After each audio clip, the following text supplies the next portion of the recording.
Bueno,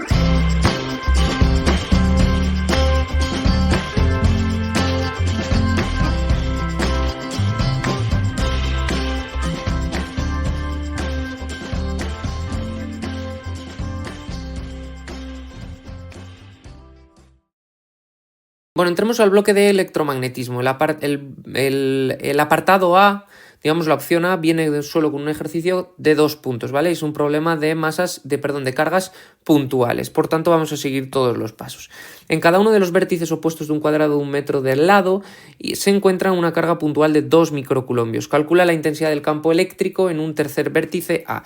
Lo primero que hay que hacer aquí, y esto es lo más importante de todo, es dibujarlo, ¿vale? Dibujar qué tenemos. Mira, nosotros lo que tenemos al final es una carga aquí que vamos a llamar Q1, otra carga aquí que vamos a llamar Q2 y nosotros vamos a estudiar lo que ocurre en este punto de aquí, ¿vale? Estando esta carga separada 1 metro y esta carga separada 1 metro, ¿vale? Es decir, forma un triángulo rectángulo al final.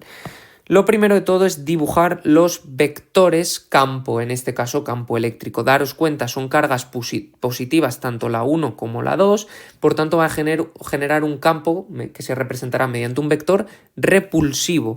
Eso quiere decir que, por ejemplo, el que genera la 1 en este punto de aquí será en la misma dirección, es decir, esta es la dirección, pero repulsivo, apuntando hacia fuera, no hacia la carga. De modo que el que genera la 1 será aquí y todo ello, en la dirección X, ¿vale? Vamos a llamarle E1, y el que genere la 2 será repulsivo también y todo ello, pero en este caso en la dirección Y. Ahí están dibujados perfectamente. Vamos con la poner aquí, apartado A. Luego lo siguiente que hacemos es calcular el módulo, ¿vale? El módulo. Calculamos el módulo sabiendo que el módulo de un campo eléctrico es la constante K por la carga que genera el campo partido por la distancia al cuadrado. Por tanto, para la 1, el E1 será el valor de K, que lo tenéis en las constantes, 9 por 10 elevado a 9. El valor de la carga en unidades del sistema internacional son 2 por 10 elevado a menos 6 coulombios y la distancia es 1 al cuadrado. Esto nos da un campo de 18.000 newtons coulombio. 18.000 newtons coulombio. Y que si os dais cuenta y lo hacéis para la 2, no cambia absolutamente nada porque es la misma carga y a la misma distancia. Por tanto, esto también es E2. Bien, ya lo tenemos. Ahora, le damos el carácter vectorial. Damos carácter vectorial. Y para ello nos vamos a fijar en el dibujo, ¿vale? En nuestro caso es muy sencillo porque no hay que hacer descomposición de ningún tipo, ya que las cargas con respecto al punto están o bien a la izquierda totalmente horizontal o bien vertical, de modo que los campos o son totalmente horizontales o totalmente verticales. Si no, habría que hacer el módulo por el coseno o el seno en función de lo que queramos, ¿vale? En este caso, el E1, si os dais cuenta, el E1 es todo ello componente horizontal y hacia la derecha, por tanto positiva, de modo que será todo ello en la componente vector unitario I, Newton coulombio. Mientras que el E2 será todo ello, ¿veis? Componente vertical, pero cuidado, apunta hacia abajo negativa, entonces menos 18.000. J, Newton coulombio. Y ahora lo que hacemos es calcular el campo total y para ello lo que vamos a hacer es aplicar el principio de superposición, que dice que el campo total será simplemente la suma de los campos creados por cada una de manera individual. Ahí está. Lo calculamos, sumamos ambas y lo que nos queda es un vector que es el 18.000 y menos 18.000 J Newton coulombio. Y bueno, podríamos calcular el módulo, pero bueno, si no nos lo piden, con esto bastaría. Ahí tendríamos nuestro apartado A. Vamos con el apartado B.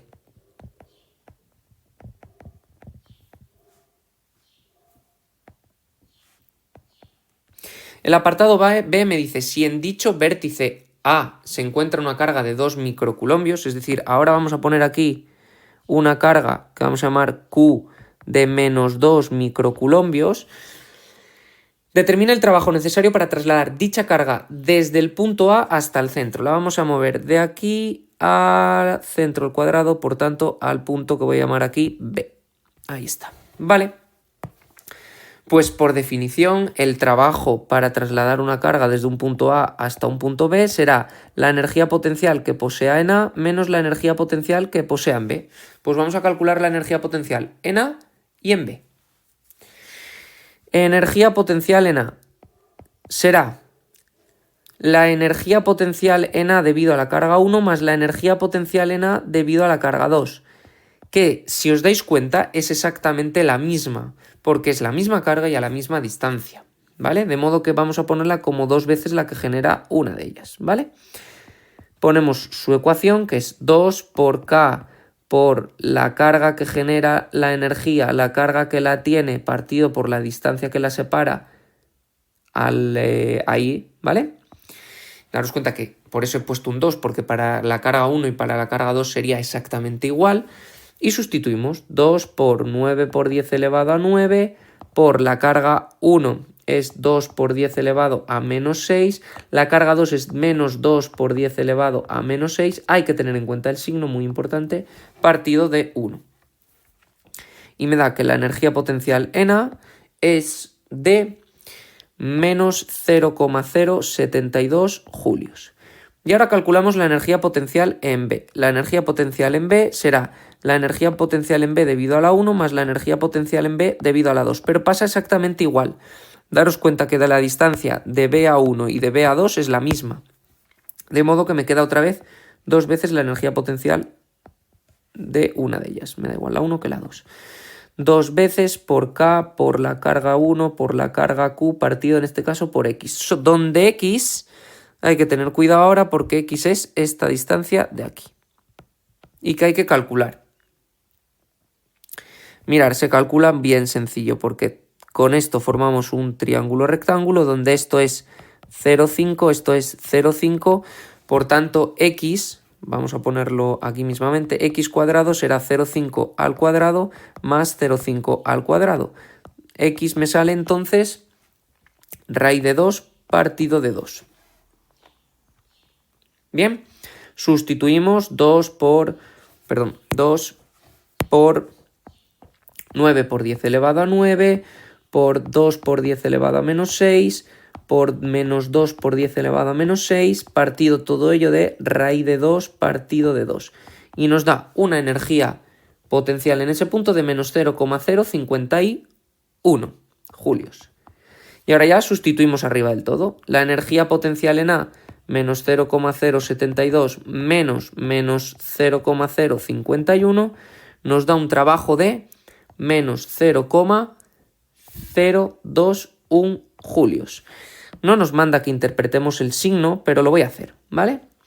Mirad, me sale un signo negativo para el trabajo. Este es mi signo negativo. Eso quiere decir que voy de una zona de mayor energía a una zona de... Perdón, de una zona de menor energía a una zona de mayor energía. Lo podéis ver aquí, ¿vale? Una zona de menor energía a una zona de mayor energía. Eso... Ya sabéis que todo cuerpo tiende a ir a zonas de menor energía de forma espontánea. Por tanto, ese signo menos lo que me indica es que no se realiza de forma espontánea, sino que es a expensas de una fuerza externa en la que tiene que realizar dicho trabajo, dicho movimiento. Bueno, pues con esto estaría el bloque, la parte A, ¿vale? Ahora vamos a pasar a la opción B de este bloque de electromagnetismo. Vamos con el primero de la opción B del bloque de electromagnetismo, que dice que calcule la fuerza por unidad de longitud que actúa sobre dos conductores rectos, paralelos e indefinidos por los que circula una intensidad de 5 amperios en sentido opuesto y que se encuentran separados una distancia de 2 centímetros. Indique razonadamente si es atractiva o repulsiva. Bueno, como datos voy a hacer un dibujo, ¿vale? Os he puesto ahí de momento la regla de la mano derecha, que es la que rige este tipo de fuerzas debido a la ley de Lorentz, pero ahora lo veremos. Y como datos vamos a poner el dibujo. Mira, tenemos un conductor a la izquierda, tenemos un conductor a la derecha. Sobre el conductor de la izquierda la intensidad vamos a poner que va hacia arriba, le vamos a llamar I1 5 amperios, mientras que el conductor de la derecha tiene sentido opuesto, I2 pero de la misma intensidad, 5 amperios. Ambos están separados una distancia de 2 centímetros. Y lo primero que vamos a hacer es indicar si es repulsiva o atractiva. Para ello lo que vamos a tener que aplicar es que cada uno de los conductores, sobre cada conductor, va a actuar una fuerza, debido a la ley de Lorentz, una fuerza magnética que viene dada por el valor de la intensidad por el producto vectorial entre L y B, donde L es un vector cuyo módulo sería la longitud del hilo y con la dirección la de la intensidad. Por tanto, la fuerza magnética que actúa sobre el conductor 1, ¿vale?, será la intensidad que circula por dicho conductor, por la longitud de dicho conductor, por el campo que crea el 2 en dicho conductor, ¿vale?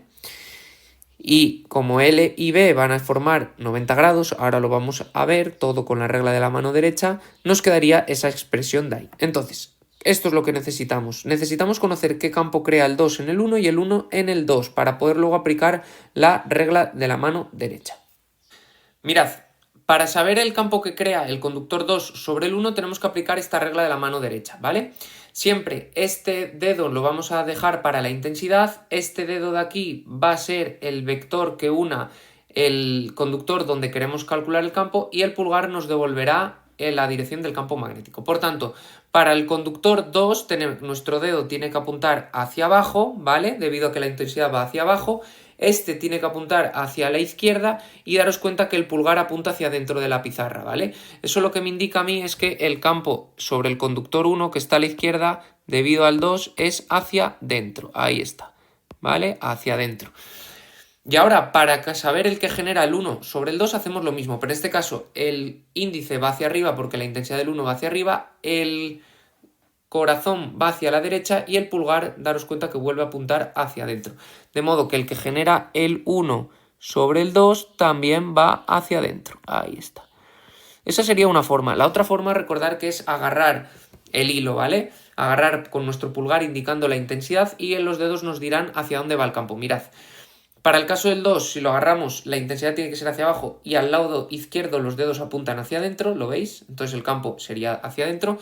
Y para el 1, que la intensidad va hacia arriba, pero queremos hacia la derecha, los dedos siguen apuntando hacia adentro. Vale, ya tenemos el campo. Ahora necesitamos calcular la fuerza magnética. Otra vez que tenemos que aplicar la ley de Lorentz y por tanto la regla de la mano derecha. En este caso, ahora, este de aquí será la intensidad. Este de aquí será el campo que ha generado el otro conductor en el conductor que queramos calcular la fuerza y esto nos devolverá la fuerza. Vamos con el 1. Intensidad hacia arriba, ¿vale? Vector campo creado por el otro, hacia adentro. Ahí lo tenéis. Fuerza hacia la izquierda, ¿vale? De modo que la fuerza que genera sería tal que así. F1. Y ahora vamos con el 2. Intensidad hacia abajo, ¿vale? Campo hacia adentro.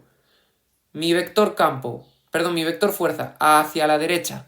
Por tanto, también será hacia la derecha y por tanto será repulsiva. Bueno, con todo eso justificaríamos eso que nos dice e indique razonadamente si es atractiva o repulsiva. Habría que poner que teniendo en cuenta la mano de la regla de la derecha, etc. Ahora vamos a calcular la fuerza por unidad de longitud. Vale, ya tenemos ahí para el conductor 1, que sería I1 por su longitud por el campo creado en 2. Nosotros sabemos que el campo creado por un conductor viene dado como mu sub 0 por la intensidad que circula por dicho conductor por 2pi por la distancia. Vale, entonces B sub 2 nos queda de la siguiente forma. I1 por L1 y B sub 2 será mu sub 0 por I sub 2 partido por 2 por pi y por D, la distancia. Como nos piden la fuerza por unidad de longitud, esta L de aquí la vamos a llevar para el otro lado, para tener la fuerza magnética que actúa sobre el conductor 1 por unidad de longitud. Y será mu sub 0 por I1 por I2 partido de 2 pi y D. Daros cuenta que si hacemos para el conductor 2 exactamente lo mismo, la ecuación me va a quedar igual. De modo que esto también puede ser válido para la fuerza que actúa sobre el conductor 2 por unidad de longitud del conductor 2. Y ahora ya solo faltaría calcular. Esa fuerza por unidad de longitud se suele expresar como una F minúscula. ¿vale? Y será mu sub 0, que es 4pi por 10 a la menos 7, ahí, por I1 por I2 partido de 2pi por la distancia. Hay que pasarla a metros, por tanto, por 10 elevado a menos 2. Ahí está. Y esto nos da un valor de 2,5 por 10 elevado a menos 4 y como es una fuerza por unidad de longitud, newton por metro. Y ahí tendríamos resuelto este problema 5 de la opción B. Bueno, vamos con el ejercicio 6, que es el segundo ejercicio de la opción B del bloque de electromagnetismo. Dice que si el campo magnético que atraviesa una esfera rectangular colocada en el plano XY y de 30 centímetros cuadrados de superficie viene dado por B1 más T elevado al cubo K, calcule la expresión de la Fm inducida en la esfera así como el sentido horario o antihorario. Bueno, pues lo primero que vamos a hacer, como siempre, es poner los datos y en este caso un dibujo también va a venir muy bien. Bueno, tenemos una esfera en el plano XY. Bueno, pues si lo ponemos en el plano XY, consideramos el plano XY, el de la pizarra, vamos a considerar aquí la esfera rectangular, ahí la tenéis en el plano XY. Esta esfera tiene una superficie, me dice, de 30 centímetros cuadrados. Yo inmediatamente lo voy a llevar a unidades del sistema internacional, que serían 30 por 10 elevado a menos 4 metros cuadrados, ¿vale? Y me dice que el campo en esa región donde está esta esfera está en el... es de 1 más T cubo K, es decir, está en el eje Z positivo, ¿vale? Con unidades Tesla. Bueno, pues nada, vamos a elegir nuestros ejes, muy importante, ¿vale? Si tenéis un problema de estos en los que no nos dan el dibujo, dibujar vosotros los ejes. Mis ejes van a ser estos, mirar, X, y por tanto Z, siguiendo la regla de la mano derecha, ha de ir hacia dentro de la pizarra. Ese sería mi eje Z. ¿De acuerdo? Entonces, con todo esto, mi campo en el interior de la esfera es, digamos, así, ¿vale? Este sería el campo B. Ponemos unas cuantas líneas y vale, este es B. ¿De acuerdo? Bueno, pues lo primero que vamos a hacer es que nos piden que calculemos la expresión de la fuerza electromotriz. Ya sabemos que la expresión de la fuerza electromotriz viene dada por la ley de Faraday. También conocida a veces ley de Faraday-Henry, que dice que la fuerza electromotriz en función del tiempo inducida en un circuito viene dado por la diferencia del flujo magnético con respecto al tiempo. ¿De acuerdo?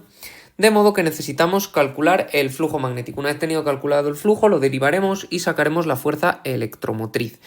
Bueno, flujo magnético, vamos con él. Flujo magnético en función del tiempo es la integral a través de la superficie que queramos evaluar por el campo producto escalar ds, donde ds es un vector perpendicular a la superficie. Por tanto, nuestro vector ds lo vamos a elegir hacia abajo también, ¿vale? Ahí, ese sería ds. De modo que os dais cuenta que forman un ángulo de 0 grados con b, tienen la misma dirección. Por tanto, esto, por definición del producto escalar, es módulo del primero por el módulo del segundo por el coseno del ángulo que forman, que hemos dicho que es 0 y el coseno de 0 es 1. De modo que me queda b por ds. Luego el campo B en toda esta superficie, que es la que estamos integrando, es constante, por tanto sale fuera de la integral. Y me queda la integral en la superficie S de ds. Y la integral de S de ds es la propia superficie total. Por tanto me queda que el flujo es B por S. Calculamos el flujo en función del tiempo, por tanto será el campo B, que es 1 más T al cubo, por la superficie que hemos dicho que es de 30 por 10 elevado a menos 4.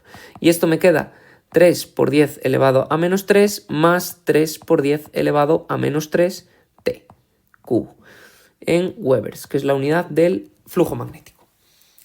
Ya podemos aplicar la ley de Faraday y derivamos esta expresión de aquí. Por tanto, la fuerza electromotriz en función del tiempo será menos la derivada de ello de ahí. De esto de aquí. La derivada de 3 por 10 elevado a menos 3 es 0 y la derivada de 3 por 10 elevado a menos 3 por t al cubo es 3 por 10 elevado a menos 3 por t al cuadrado. De modo que, bueno, vamos a ponerlo con pasos. Me queda 3 por 10 elevado a menos 3 por t al cuadrado. Y esto nos sale un 9 por 10 elevado a menos 3 t cuadrado y unidades voltio. Perdonad que se me ha olvidado el signo menos 9. Y esa sería la fuerza electromotriz en función del tiempo, que es una cosa de las que nos piden. Y lo otro que nos piden es el sentido. Bueno, ahí es donde vamos a aplicar es la ley de Lenz. Ley de Lenz, voy a exponeros aquí para el sentido, yo no la voy a copiar. Pero bueno, la ley de Lenz viene a decir que el sentido de la corriente inducida ha de ser tal que genere un campo que se oponga a la variación del flujo que lo generó. ¿Qué quiere decir esto en términos físicos? Bueno, pues que hay que analizar, ver lo que pasa con este campo de aquí. ¿Veis? Si este campo, el T, crece, cada vez es mayor. Es decir, que cada vez, voy a ponerlo así en otro color, vamos a ponerlo en verde, cada vez hay más líneas que entran, ¿vale? Estas se van generando con el paso del tiempo. Esa diferencia de líneas. Por tanto, tenemos que generar un campo que se oponga a ese aumento de líneas. Y para que se opongan, tiene que ser justo, si ha aumentado el número de líneas que entran, el campo tiene que salir, ¿vale? Vamos a llamarle inducido. Este tiene que ser el campo creado por la corriente, el inducido.